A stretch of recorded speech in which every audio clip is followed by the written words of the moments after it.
ఆ యొక్క గ్రామ పొలంలో ఏదైతే వాళ్ళు సర్వే నంబర్ మెన్షన్ చేశారో ఆ సర్వే నంబర్లో గుంత లేదు, ఏమీ లేదు. అయితే తెలుగుదేశం పార్టీ నాయకులు డ్రా చేసేసినారు.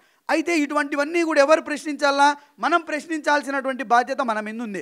మనం ఆ విభాగానికి నాయకులుగా మీరు ఎక్కడెక్కడెక్కడ ఇన్ఫర్మేషన్ దయచేసి గ్యాదర్ చేయండి. మనం కేంద్రం దగ్గరికి వెళ్దాము. కేంద్ర విజిలెన్స్కి వెళ్ళి మనం ఏం మాట్లాడేది ఏంది లేదన్నా, మనం ఇచ్చేటువంటి ప్రతి పేపర్ కూడా వాళ్ళు అవాక్ అయ్యేలాగా, ఓహో దేశంలో ఉపాధి హామీని ఇంత భ్రష్టు పట్టించినారా తెలుగుదేశం పార్టీ కూటమి నేతలు అని చెప్పి ఈ దేశం ఒక్కసారి పెప్పర్ ఇల్లేటట్టుగా ఈరోజు మనము ఆ రకమైనటువంటి పనిని, ఆ రకమైనటువంటి మెటీరియల్ను మనం గ్యాదర్ చేయాల్సినటువంటి అవసరం ఉందని చెప్పి కూడా ఈ సందర్భంగా మీ అందరికీ కూడా తెలియజేస్తూ ఉన్నాం.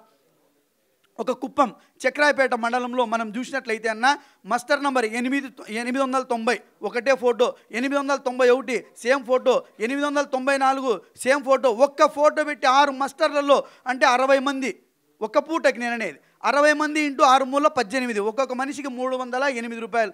రమారమి 300 వేసుకోండి, 250 రూపాయలు వేసుకోండి, అంటే 1,00,000 చిల్లర రూపాయలు రమారమి రోజుకు. ఈరోజు తెలుగుదేశం పార్టీ నాయకులు చాలా చోట్ల ఎమ్మెల్యేలు మాట్లాడుతూ ఉన్నారు, ఏమని వచ్చేటువంటి స్థానిక సంస్థలు ఎట్లా పోటీ చేస్తారో చూస్తామని చెప్పి. అంతే ఆ ఉద్దేశంతో వైఎస్ఆర్ కాంగ్రెస్ పార్టీ నాయకులకు, ఓటర్లకు ఎక్కడ కూడా ఒక్క పని కూడా కల్పించద్దండి.